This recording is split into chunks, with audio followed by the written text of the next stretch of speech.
39-year Harvard public school teacher, retired. I'm also a Harvard resident, Harvard homeowner. And I'm here tonight to speak about the process I went through for reapplying to the Harvard Public School as a part-time teacher. So during the process of the application, which I thought it was a regular application process, I was halted and asked to complete a timed 90-minute examination. In fact, I could not continue with the process of applying for this position until I completed this examination. I really was stunned, became anxious, and proceeded to put it off for 2 weeks.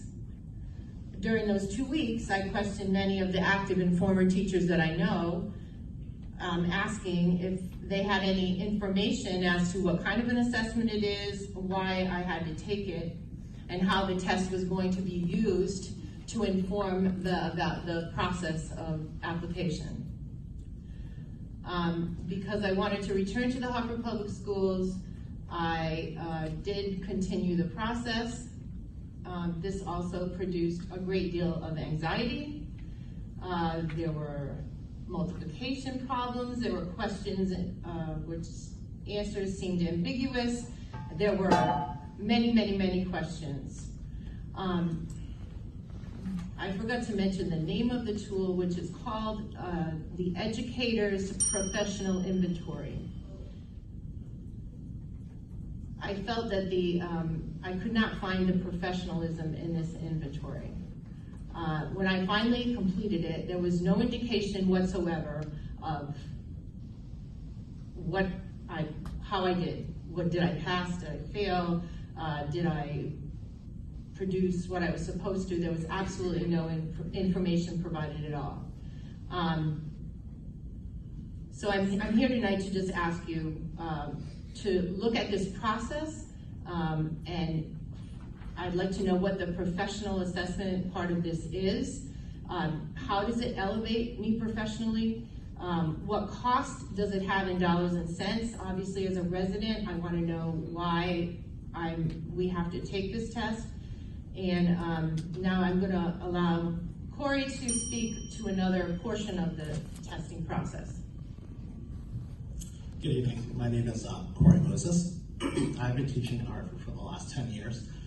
Actually, I have been a part of the reconstruction of Harvard, starting out in the North End, and now I'm actually a proud returning member of Buckley High School. And one of the things that I just wanted to voice my concern as we talk about elevating Harvard and our children is the fact that when it came time for this test, many of us were left in a quandary because we didn't realize the process we had to go through. When we went into the teacher match test, I wasn't even sure that it was going to be a time test. When I actually took the test, I realized it measured my skill of knowledge as well as pedagogy, but I also realized for some of my actual colleagues, it might be some of the pedagogy that they might not be familiar with in the recent years. Actually, for instance, in the last 5 years, some of the things that actually came up. I was very successful at the test, I believe, and I was placed at a school that I'm proud to be at. But my time here is my concern is that is this inventory a valid way to assess veterans, not taking into account what they actually do in the classroom. Because many of our veterans, because they have relationships with the students, they might have been a little flustered by the time, they might have been flustered by the new terminology, which might also lead us to actually having some people actually leave the classroom. And since we actually speak of ourselves as being elevating our children and our families, one of the things, the question that I want us to leave with is that isn't this test and the way that the interview process isn't it also tantamount of like giving a child an assessment and then not instructing them or helping them to be successful the next time? I mean, it kind of takes, when we take a look at our core four and we take a look at the things that we want to see with our children, should we be doing that with our actual professional staff as well? Thank you. Thank you.